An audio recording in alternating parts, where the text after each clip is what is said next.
अब देखिए, इजराइल के बारे में कहा जाता है कि वो अपने दुश्मनों को छोड़ता नहीं है और अब सवाल यही हो रहा है कि क्या हिजबुल्लाह के बाद ईरान पर हमला करेगा इजराइल। मिडिल ईस्ट में इस वक्त यही चर्चा आम है और ये इसीलिए है क्योंकि इजराइल ने पहले भी अपने दुश्मन के उसको सबक सिखाने के लिए घर में घुसकर ऑपरेशन किए हैं।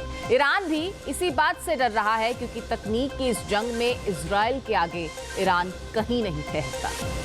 इजराइल 2000 किलोमीटर दूर से ही अपने टारगेट को बर्बाद कर देता है। आखिर कैसे?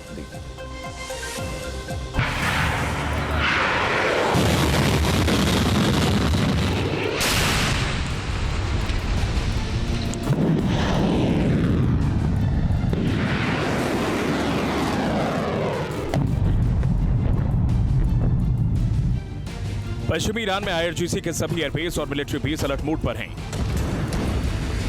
आईआरजीसी और सेना के कमांडर एक एक हरकत पर नजर बनाए हुए हैं।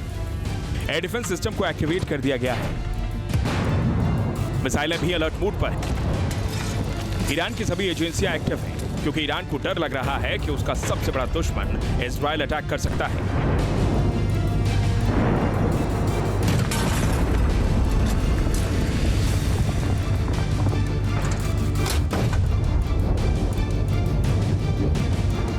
इजराइल ने जिस तरह हिजबुल्लाह के खिलाफ मोर्चा खोला है उससे ईरान में आशंका ज्यादा बढ़ गई है क्योंकि इजराइल अपने दुश्मनों को घर में घुसकर मारता है। ईरान के खिलाफ भी वो ऐसा कर चुका है, वो भी ईरान के अंदर।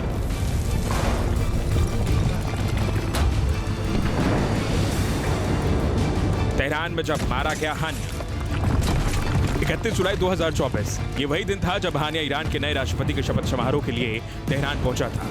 लेकिन उसे क्या पता था कि वो अपने मौत के करीब पहुंच रहा है। इजराइल की खुफिया एजेंसी मोसाद ने पूरी तैयारी कर ली थी। गाइडेड मिसाइल से अटैक हुआ।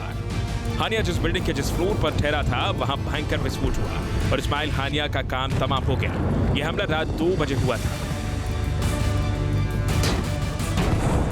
गाइडेड मिसाइल ने हानिया के सेलफोन से उसे ट्रैक करके निशाना बनाया था। हानिया को मारने की प्लानिंग को मोसाद ने 1 महीने पहले ही बना लिया था। बताया गया कि बम को जून में छिपाया गया था और इसमें अत्याधुनिक रिमोट तकनीक का इस्तेमाल किया गया था। हानिया की मौत से हमास ही नहीं, ईरान भी खौफजदा हो गया था। ऐसा नहीं है कि यह पहली बार हुआ था। इजराइल ने ईरान के अंदर ही ऐसे कई ऑपरेशन किए हैं।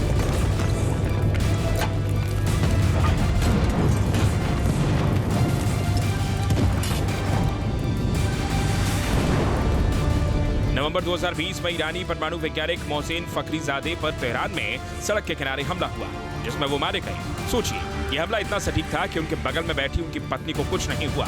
उन्हें मारने का इल्जाम मोसाद पर लगा। फखरीजादे की हत्या में रोबोटिक मशीन गन का इस्तेमाल किया गया था। इस रोबोटिक मशीन गन को 1500 किलोमीटर दूर बैठकर कंट्रोल किया जा रहा था। रोबोट को सड़क के किनारे खड़े ट्रक में लगाया गया था। जैसे ही फखरीजादे की कार पहुंची तो ट्रक में लगी मशीन गन ने फायर शुरू कर दिया और ईरानी वैज्ञानिक की मौत हो गई।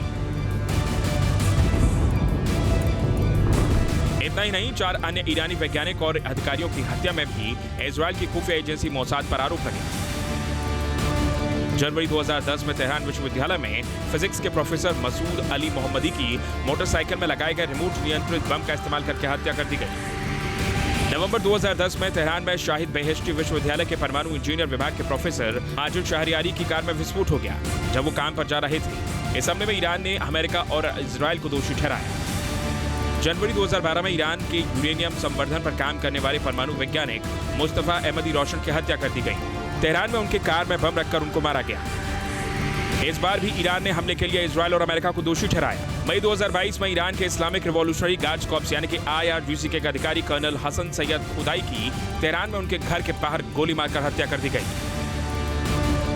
जिस तरह से लेबनान के अंदर पेजर डिवाइस में अटैक हुए, ब्लास्ट हुए, वहाँ के रेडियोज में ब्लास्ट हुए, वहाँ के इलेक्ट्रिकल गैजेट्स में ब्लास्ट हुए, वॉकी टॉकी में ब्लास्ट हुए, इसी तरह से अब इजराइल ने ईरान में ईरानियन रेवोल्यूशनरी गार्ड कोर्स की जो बैलिस्टिक मिसाइल के प्रोडक्शन यूनिट थी उसके ऊपर हमला किया है। यानी कि स्पष्ट दिखाई दे रहा है कि हिजबुल्लाह के बाद अब अगला नंबर ईरान का है।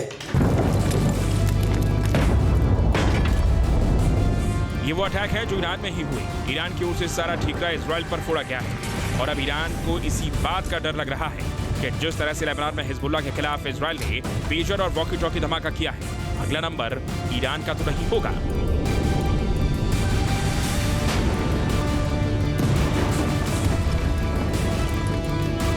Team news nation.